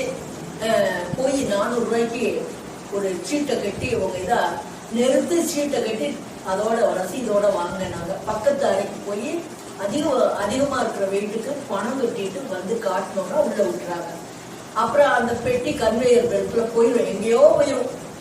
நம்ம போர்டிங் பாஸையும் ஆதாரம் எந்நேரம் கையில வச்சுக்கணும். ஆதாரையும் போர்டிங் பாஸையும் வச்சுட்டு அப்புறம் நம்ம உடல் சோதனை நடக்கும், கைப்பை சோதனை நடக்கும். கைப்பையில முன்னாடி தண்ணி கூட கொண்டு போக கூடாதுன்னு நாங்க தண்ணி கருவோம், நீங்க தண்ணியில என்ன கலந்துருவாங்கன்னு தண்ணி கூட கொண்டு வருவாங்க. இப்போதான் கொண்டு போக அனுமதிக்கிறாங்க சில இடத்துல. அப்புறம் நம்ம உடல் சோதனை, நம்ம ஹேண்ட்பேக் சோதனை முடிஞ்சு கொஞ்ச நேரம் வெயிட் பண்ணா அப்புறம் திரையில உங்க விமானம் இந்த எண்ட்ல நிக்குதுன்னு வந்த பிறகு போய் விமானத்துல ஏறி உட்காரணும். சில நேரம் நேரடியா விமானத்துக்குள்ள போறாப்புல இருக்கும், சில நேரம் இறங்கி ஒரு பஸ்ல போய் தள்ளி நிற்கும் விமானம், அங்க ஒன்று விடும், அதுல ஏறி போகணும். இவர் என்ன செய்ய தெரியாம தவிக்கிற போது ஒரு ஆப்பிரிக்க பெண், நீங்க ஏன் கவலைப்பட்டீங்க, என்னோட வந்து நின்னுக்குங்க, அப்போ என்னோட வெயிட்டோட உங்க பெட்டியை தள்ளி விட்டுருங்க, அதனால நம்ம ஒன்னா போயிடலாம். ஆக அந்த இடத்துல இவருக்கு கிளியோபாத்ரா எகிப்துல இல்ல, இந்த ஆப்பிரிக்க பெண் தான் கிளியோபாத்ரான்னு சொல்லிட்டு இந்த கதைக்கே ஏர் பிரான்ஸும் கிளியோபாத்ராவும் பேர் வச்சிருக்காரு இந்த கதைக்கு. சாப்பாடு சொல்லிட்டீங்கல்ல, எக்கச்சக்கம் வந்துடும்ல இருக்கிறத அந்த பொண்ணு வந்ததுனால சரி கட்டிடுறாரு. என் உயிரே நான் நீதி விழுவிலும் சுருக்கத்தை சொல்லிட்டு போயிடு, என் உயிரே நான் விதவை ஆகிவிட்டேன்னு சொல்ல கதை நம்ம எப்பவுமே சிவகாமியின் சபதம் படிச்சிருப்போம்.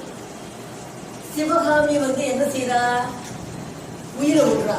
முன்னம்மவனுடைய பேரை கேட்ட அவனுக்கு பிச்சியானேன்னு சொல்லிட்டு இந்த கதை மாத்தி போட்டிருக்காரு.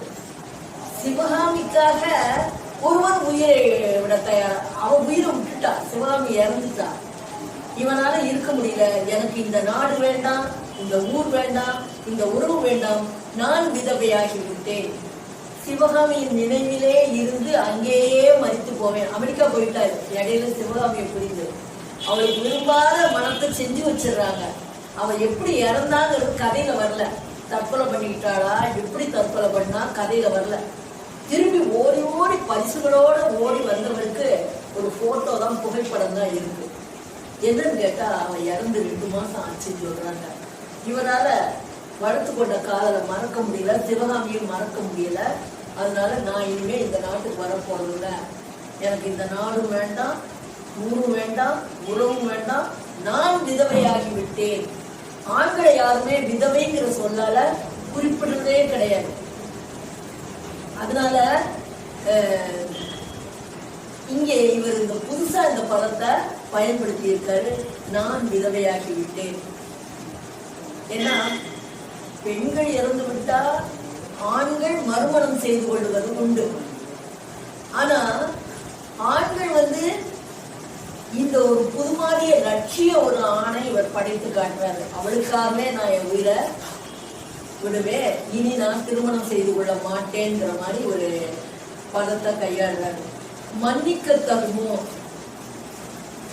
இது எல்லார் வாழ்க்கையிலும் நடந்திருக்கலாம், என் வாழ்க்கையில கூட நடந்திருக்கு.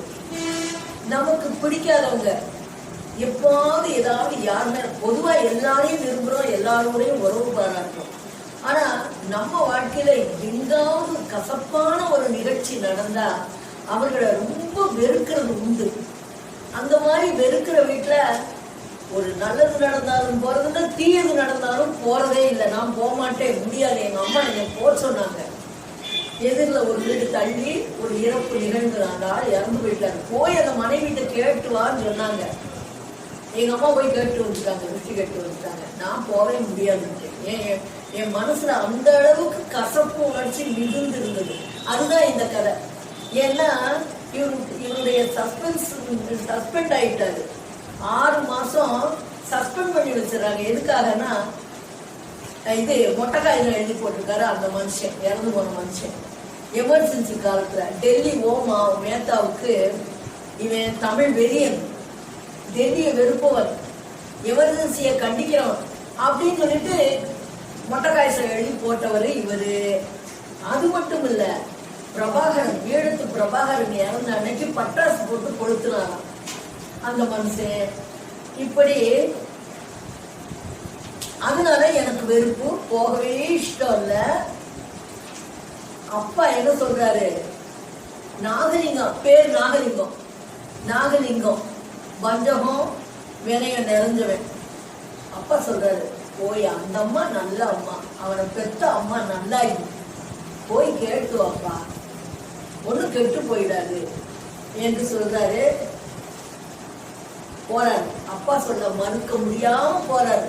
ஆனா மன்னிக்க முடியல, உள்ளத்தால மன்னிக்க முடியல.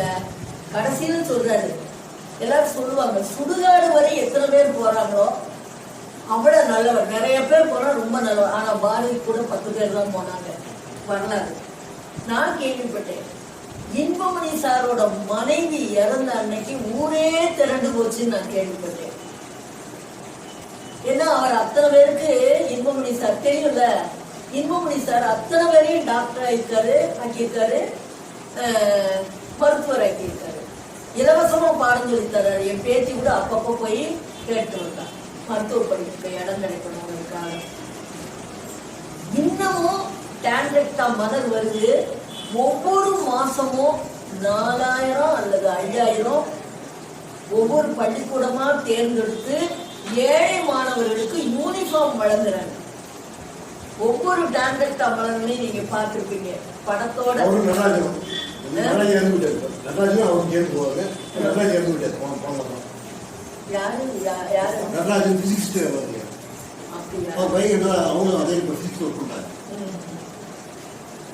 அதான் நான் என்ன சொல்லுவேன், நெல் ஜெயராமன் இறந்த அன்னைக்கு 6400 பேர் பின்னால் இருக்காங்க. 6400 பேருக்கும் ஒருத்தர் என்ன பண்ணியிருக்காரு, கன்று வழங்கியிருக்காரு, மரக்கன்று வழங்கியிருக்காரு. அதை வச்சுதான் நான் சொல்றேன், 6400 பேருக்கு மரக்கன்று வழங்கியிருக்காரு. அவர் ஊர்வலத்தோட போன விவசாயிகளுக்கு ஒருத்தர். இதுல கடைசியில சுடுகாடு வரை ஆள் இல்லை, கெட்டவர்களின் முடிவு இப்படித்தான் போரும் என்று கதையை முடிக்கிறாரு. வேலை நாளில் திருமணம் கூடாது, இவருடைய பாலிசி, அரவாணனுடைய பாலிசி. மாமனார் இறந்து போனாமா வேலைக்கு போனான். அன்றைக்கு மாமனார் இறந்த அன்னைக்கு கூட விடுப்பு போடாம வேலைக்கு போனவர் இவர். அம்மா சொல்லி அழுதுருக்காங்க. ஒரு நாள் அவங்க அண்ணன் மகன் இறந்துட்டானா, ஐயாவுக்கு சுகம் இல்ல, நீ போகணுமான்னு கேட்டுக்காரு. இவங்க போகாம இருந்துட்டாங்க. அண்ணன் மகன் இறந்ததுக்கு தாயம்மாளால போக முடியல, அண்மையில போனான்னு. அப்படி ஏன்னா ஐயாவுக்கு அம்மா இல்லாம முடியாது.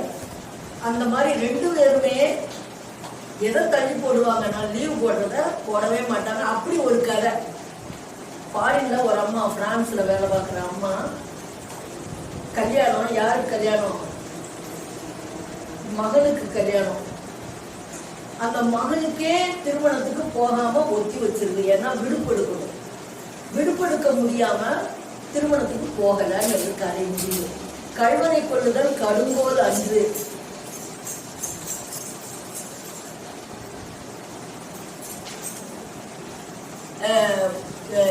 டெல்லிக்கு போயிருந்திருக்காரு, சிங்கப்பூர்ல போக வேண்டியது இருந்திருக்கு.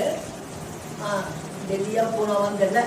அப்போ என்ன ஆச்சுன்னா, இங்கேயும் தொலைஞ்சு போகுது, எல்லாமே தொலைஞ்சு போகுது. என்னன்னா பாஸ்போர்ட், விசா எல்லாம் தொலைஞ்சு போச்சு. ஆனா சிங்கப்பூர்ல இருக்கிற நண்பர் ஜெயதேவன் உதவினால அதை நிறுத்தி வச்சிடறாங்க. அந்த இவருக்கு ஒரு இந்த டிக்கெட் கொடுத்து, டூப்ளிகேட் டிக்கெட் கொடுத்து, அந்த டிக்கெட்டை யாரும் பயணம் செய்யாத வழி நிறுத்தி வச்சு ஜெயதேவன் உதவி செஞ்சாரு அப்படின்னு இந்த கதை முடியுது. அதனால என்ன செய்தால் கழுவனை கொள்ளுதல் கடும்போல் அன்று. சிலப்பதிகாரத்துல எடுத்துக்கிட்டாரு. அங்க கழுவன் இல்லைன்னு வாதாடி வென்றார். இங்க இவர்களுடைய முடிவு கழுவனை ஏன் கொல்லக்கூடாதுன்னு கேட்கிறார். சாமியே திருடுகிறது. அதுலயும் அப்படிதான்.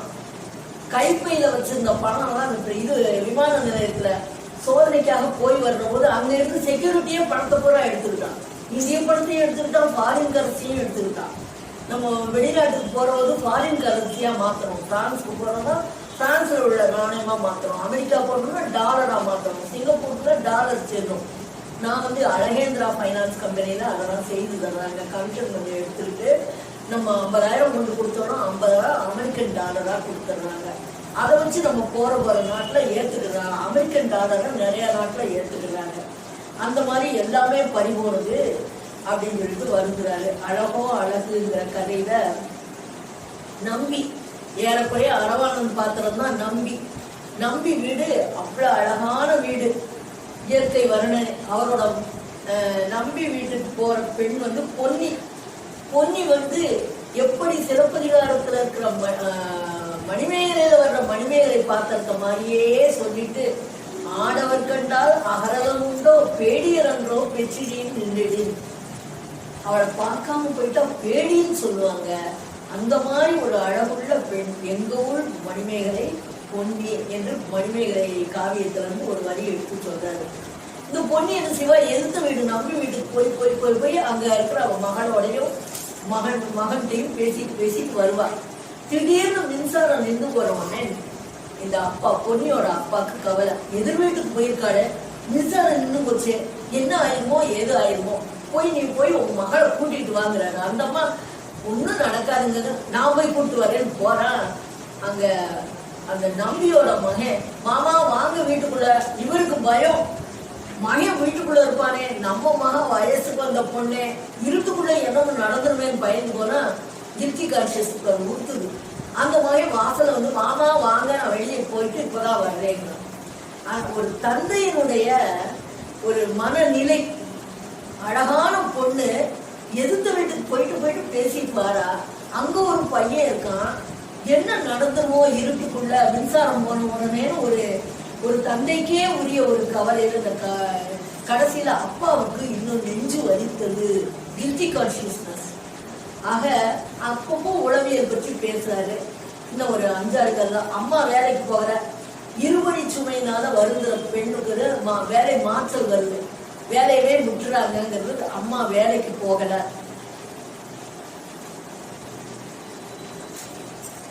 என் மேல் அக்கறை ஏன். ஒரு பையன் அப்பா அம்மா இல்லாத பையனை ஒருத்தர் படிக்க ஒருத்தர் பலசர கடையில வேலை செய்ய, மே மாசம் லீவ்ல வேலை செய்ய, உனக்கு நான் சம்பளம் தரேன், அதை வச்சு நீ படினோட SSLC முடிச்ச பிறகு என்ன செய்யன்னு தெரியல. அப்போ இவர் சொல்றாரு, என்ன சொல்றாரு, அவன் மகன் ரொம்ப நல்லவன், அப்பா நீங்க அந்த பையனை படிக்க வைங்கன்னு சொன்ன உடனே அவர் உன் மேற்படிப்பெல்லாம் நான் பார்த்துக்கிறேன், நீ படிச்சாதான் வாழ்க்கையில முன்னுக்கு வரலாம் அப்படிங்கிறது இந்த கதை. தமிழ் பொண்ணு. அடுத்த கதை, ஒருவர் விரும்புகிற காதல் கதை இந்த கதை. தமிழ் பொண்ணு, இவர் விரும்புகிற தமிழ் பொண்ணு அவதான். அதான் டைரியில எழுதி வச்சிருக்காரு. அவ என்ன செய்யற, கேலண்டர்ல 2 ப்ளஸ் போட்டு வச்சிருக்காரு. இதுக்கு என்ன அர்த்தம்னு கேட்கிறா. ஆக 2 பேர் மனசும் ஒத்து போகுது. இவ கேலண்டர்ல 2 ப்ளஸ் போட்டு வச்சிருக்கா, இவரு டைரியில எழுதி வச்சிருக்காரு. தமிழ் பொண்ணா சேலை தமணி ரவிக்கு என தமிழ் உடையில் நெற்றியில் பொட்டோடும் நெஞ்சில் காதலோடும் இருக்கும் உறவு பெண்ணையே திருமணம் முடிக்க வேண்டும். இது என் அழுத்தமான கருத்து, என் வருங்கால திட்டம். யார் அந்த பொண்ணுன்னு கேட்கிறா. என் எதிரதான் நிக்கிறாங்கல்ல அப்படிங்கிறாரு. ஆக 2 பேர் மனசும் ஒத்து போகுது. காதல் கதை. கொசுறு கதை தாயம்மாட வச்சு வர்ற கதை.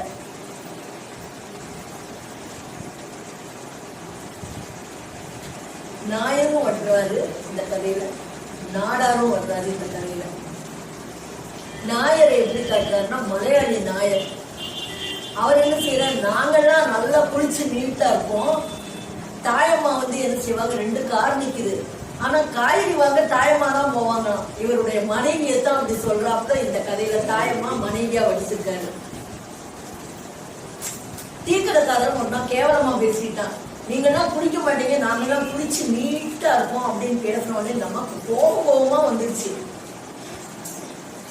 நீங்கெல்லாம் ஒண்ட வந்தவங்க அப்படின்னு சொல்லிட்டு இந்த அம்மாவும் நல்லா அவனை 4 கேள்வி கேட்டுறாங்க. அப்புறம் நாயர் கடைக்கு வராங்க, ஏன் நாடார் கடைக்கு வராங்க, ஏன் இதை நீங்க வாடி போகுதுல இந்த கொத்தமல்லி எல்லாம் கொஞ்சம் விலை குறைச்சு கொடுத்தா என்னன்னா நாங்க கீழே போட்டாலும் போடுவோமே தவிர குறைச்சு கொடுத்தா நாளைக்கும் இதே சாயந்தரம் வந்தா குறைச்சு கொடுப்பாருங்கிறது எங்க வியாபாரம் போயிடும் நாடார் சொல்றாரு. ஒரு கொள்கை பிடிப்புள்ள ஒரு நாடாரையும் ஒரு தமிழர்களை வெறுக்கின்ற ஒரு நாயரையும் இந்த கதையில காட்டி தன்னுடைய மனைவி தாயம்மாளையே அப்படியே உரிச்சு வச்சாப்புல கதை. 50 வயது ஆனாலும் தாயம்மாவுக்கு கட்டுமஸ்தான உடல், பாண்டி நாட்டிற்கே உரிய நிமிர்ந்த நன்னடை, நேர்கொண்ட பார்வை மட்டுமல்ல, சேலையை இழுத்து கட்டி உடம்பு முற்றும் நனைவும். அந்த நாயத்தை பேச்சு வாங்கிட்டு வந்ததுல இருந்து மோந்து தண்ணியை ஊத்துறாங்க. இன்னும் அவங்க ஆத்திரம் அடங்கலன்னு முதல்ல கதையை தொடங்குற போதே சொல்றாரு. என்ன நடந்ததுன்னு தெர சொல்றாரு. இதான் கொசுறு கொடுத்தா சாயந்தரம் வந்தா கொசுறு கிடைக்கும்னு எல்லாரும் சாயந்தரம் வர ஆரம்பிச்சுவாங்க. அதனால கீழே போட்டாலும் போடுவோமே தவிர நாடார் சொல்றாரு நாங்க கொள்கையில பிடிப்பு உள்ளவங்க. அடுத்த கதையில ஒரு கூட்டு பறவைகளும் குஞ்சுகளும். இதுல ஒரு தன் மாமாவுக்கும் அத்தைக்கும் பிடிக்காது, அப்பாவுக்கும் மச்சனனுக்கும் போக்குவரத்துல பேச்சுவார்த்தை இல்லை. ஆனா 2 பேர் பெற்ற குழந்தைகளும் ஒருவரோடு பள்ளிக்கூடத்துல சந்திக்கிறாங்க, பேசிக்கிறாங்க. தேவி கொடுத்த மயில் ரகம் பத்திரமா என்னை வச்சிருக்கான். ஒரு நாள் சண்டை, அப்பாவுக்கும் அம்மாவுக்கும் இடையில சண்டை, ஊடல். அந்த ஊடல் எப்படி கூடல்ல முடிஞ்சதுன்னு கதை. என்ன ஊடல்னா அப்பாவை இழுத்து உங்க அப்பாவை தெரியாதோ இவர் கேட்டுப்படுறாரு. எங்க அப்பாவை எப்படி பேசலாம் நீங்க, உங்க நாக்கு அழுகி போயிருங்கிறார் இவன் மனைவி. அதுல சண்டை. மகன் 6 மணி ஆனாலும் பள்ளிக்கூடம் விட்டு வரலையே, காவேரி ஆறு வேற ஓடுதே, என்ன நடந்துச்சோன்னு ஓடி போய் தேடுறா. ஒத்தையடி பாதையில போய் அங்க போனா அண்ணன் வீட்டுல போய் இவன் நிக்கிறா.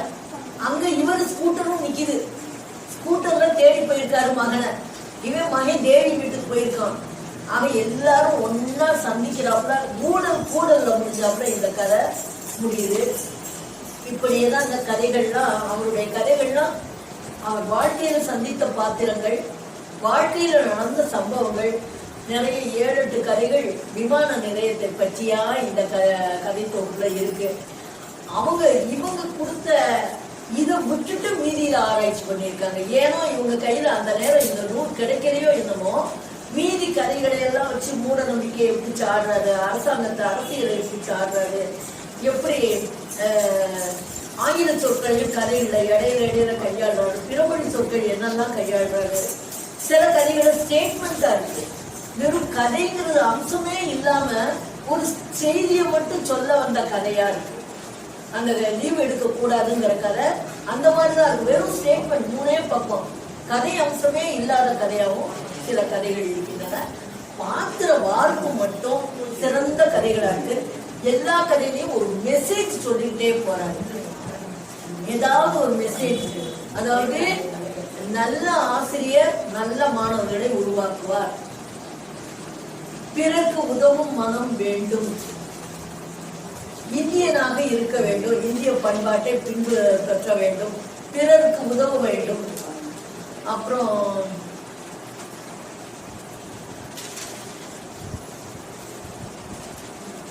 நம்முடைய தாய்மொழியின் சிறப்பு, கொள்கையில பிடிப்பு உள்ளவங்களா இருக்கணும், தன் வீட்டு தமிழ் பெண்ணா இப்படித்தான் இருக்க வேண்டும், நீ இன்றி நான் இல்லையில நம்ம ஒருவேளை காதல சொல்லிட்டே போறாரோன்னு பார்த்தா தோழர் நாவல் அப்படித்தான் இருக்கும். தோழர் நாவல் தனுஷ்கோடி ராமசாமி எழுதுனது. காதல் கதையை சொல்லிட்டே போறாரோன்னு பார்த்தா தோழரேன்னு அவன் கூப்பிட்டுட்டு கண்ணீரோட பிரிஞ்சு போவான். அது மாதிரிதான் நீ இன்றி நான் இல்லை. கடைசியில அண்ணன் தங்கை உறவு இப்படி இருக்குன்னு சொல்லி கொண்டு வந்து முடிப்பாரு. அவன் இல்லாம நான் எப்படி இருக்க போறேன், 2 பேரும் அப்படி அண்ணன் தங்க மாதிரி உறவு வச்சிருக்கதா சொல்லிட்டு போவாரு. ஏண்டா பட்டினி போடுறதுன்னு காக்கா கதை நம்ம கேள்விப்பட்டிருக்கோம். காக்கா வடைய நரி தூக்கிட்டு போச்சுன்னு. இங்கே காக்கா வாயிலிருந்து தவறின வடைய ஒரு கேணையை தூக்கிட்டு போயிட்டான்னு இந்த கதையில முடிப்பாரு. சுரண்டல்வாதிகள் இருக்கிறார்கள் என்பதற்கு அந்த கேணையும் வடையும் குறியீடா இருக்கு.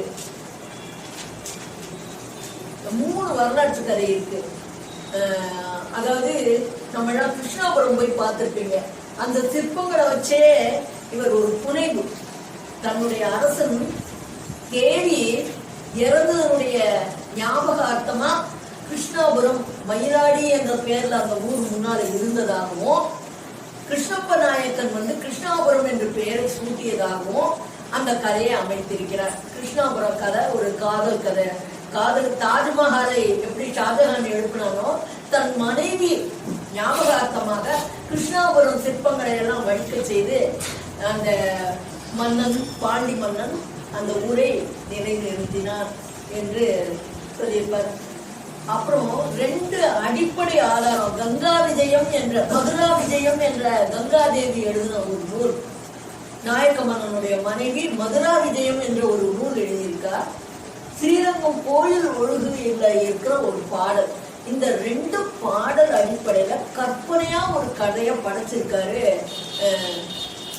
அரவான். என்னன்னா, கோவண்ணா என்ற ஒரு பெரிய சமஸ்கிருத விற்பனர், அவர் மாதேவி என்ற ஒரு மாதவி மாதிரி ஒரு பெண் மேல காதல் கொண்டு அவவிடே கதியா கிடப்பார். இவரோ பெரிய படித்த விற்பனர். அப்போ நாயக்கர் திப்பு சுல்தான் ஸ்ரீரங்கம் கோயிலை இடிச்சுட்டான். அப்ப அந்த கோயில் மூலவரை கொண்டு போய் ஊரா கொண்டு போய் ஒழிச்சு வைக்க எங்க ஒழிச்சு வைக்கிறாங்கன்னா திருப்பதி காடுல கொண்டு போய் ஒழிச்சு வைக்கிறாங்க. அந்த திருப்பதி காட்டுல ஒழிச்சு வச்ச